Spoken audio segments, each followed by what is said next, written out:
All right, today this is Kenny Smith, Total Force Holdings, and today we are going to talk about communications windows. All right, we've already established that cell phones, radios, all of that require battery power.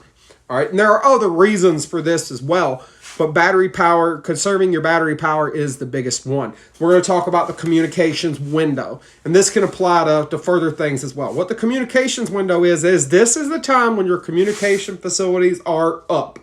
So me and some of the people that I deal with in the event of an emergency, hey, if this comes through like it's going to, our communications windows are this, and this during the day, these times. So even if I'm conserving battery power and the cell phone's turned off and the radio's turned off to conserve battery power and limit the amount of time I'm charging, during those times, they're on.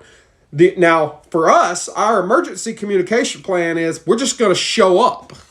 All right, so what does that mean? During that window, we are also looking for these people, right? Outside of that window, it's probably not a good idea to just pull up without establishing prior contact. All right, and again, that's only in case of an emergency, right? So here we sit, and we have to think about preserving our battery, and obviously not getting blue on blued, showing up to a friend to help us, and they think we're a fucking threat. Which that comes back to the positive ID thing we talked about earlier, right? If you can't get in contact and, like, let's say there's a riot going on and I'm here at the house ready to repel borders, all right, which I ain't got that much to worry about, but let's assume for a minute I did. If I'm at the house ready to repel borders, or you're at the house ready to repel borders, that is probably not the time for your best friend who you invited to show up in their brand new car that you ain't never saw before, because you don't know who that is. The same thing could be, also works out, like I said, it gives you a charging window. Let's say it's 1737 now as I'm filming this. So let's say my communication window is from 1800 to 1900.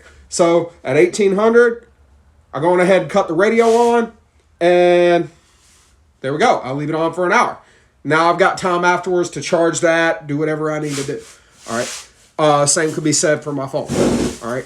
Outside of the comm window, the phone can be off and charging. Comm windows, especially if you're look, radios in particular, I have yet to meet a radio where this battery, this time of year, because I'm filming this in October, tail end of October, and it's not exactly warm outside right now.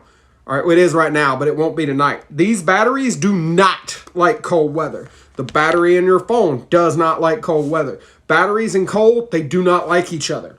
So in colder weather, you're going to get a little bit lower battery life. So that charging window becomes that much more important, which means your comm windows become real critical if the hazard you're worried about is a cold weather event like a snow or ice storm.